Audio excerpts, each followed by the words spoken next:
បាទសួស្តីពុកម៉ែបងប្អូនថ្ងៃនេះយើងមាន model ថ្មីក៏ដូចជា Reno 12 series អញ្ចឹងខ្ញុំយក model ថ្មីមួយគឺ Reno 12S អញ្ចឹងអានេះខ្ញុំមកមើលការបើកប្រអប់ជាមួយនឹងអាវ៉ាន់ថ្មីជាមួយនឹង Oppo Reno 12S គឺតើវាមានរូបរាងយ៉ាងម៉េចបងប្អូនអាចទស្សនាមើលបានហើយមានព្រីអ្វីខ្លះមកពីក្រុមហ៊ុន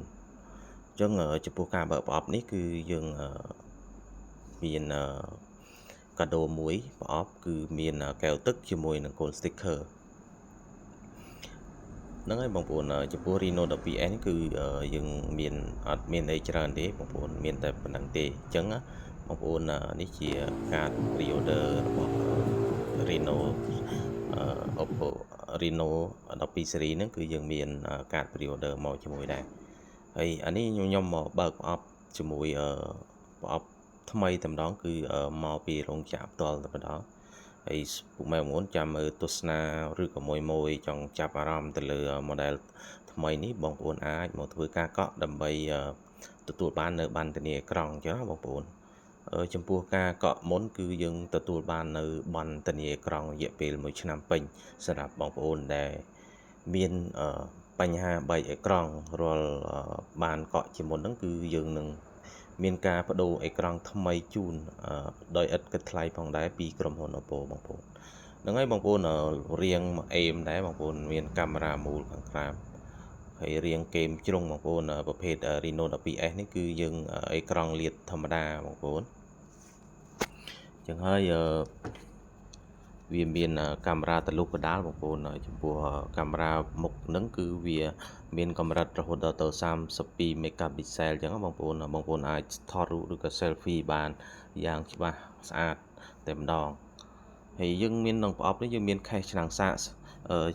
មកជាមួយបងប្អូនវា45វ៉ាត់ដែរ VOC យើងអាចសាកថ្មលឿនហើយចំពោះយើងបើកប្រអប់ទាំងអស់គ្នាគឺយើងមានចឹងថ្មីយើងត្រូវការបើកប្រអប់វាហើយដើម្បីបើកម៉ាស៊ីនដើម្បីមើលថាកម្មវិធីវាហើយ smooth ប៉ុណ្ណាទៅលើការល្បឿនបញ្ជាអេក្រង់បងប្អូនធម្មតាទេចំពោះម៉ាស៊ីនថ្មីគឺតែងតែវាមានល្បឿនបញ្ជាអេក្រង់ហ្នឹងវារៀងលឿនដែរអញ្ចឹងការបើកបញ្ជាហ្នឹងគឺលឿនបញ្ជារហូតដល់ទៅ120 Hz អញ្ចឹងបងប្អូនអាចបញ្ជាទៅលើអេក្រង់បានរហ័សលឿនទាន់ចិត្តអញ្ចឹងបងប្អូនចាប់អារម្មណ៍បងប្អូនអាចមកធ្វើការកក់បានទៅលើហាងរបស់ខ្ញុំបាននៅទីតាំងស្រុកកោះគួរមានផ្លាក Oppo ជាសម្គាល់បងប្អូនអាចមករកជាវបានឬស្លាញ់អត់ស្រឡាញ់ឬក៏មិនបងប្អូនអាចមកមើលសិនត្រូវចាំកក់ក៏បានព្រោះយើងមានទាំង3 series បងប្អូនមាន Reno 12S ហើយនិង Reno 12 5G ហើយនិងមាន Reno 12 5G Pro ផងដែរអញ្ចឹងបងប្អូនតម្លៃវាតាមបងប្អូនតាមមានថវិការបស់បងប្អូនអញ្ចឹងណាបងប្អូនហ្នឹងហើយបងប្អូនចំពោះការ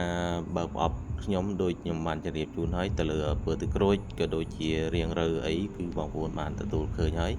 យើងមាន RAM រហូតដល់ទៅ 8GB ហើយយើងមាន RAM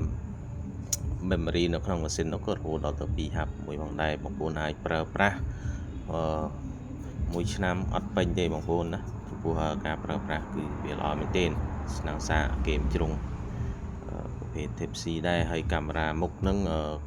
ចំកដាលតែម្ដងបងប្អូននិយាយប្រភេទកាមេរ៉ាទម្លុះអរគុណបងប្អូនមួយសម្រាប់ការគាំទ្របាយបាយ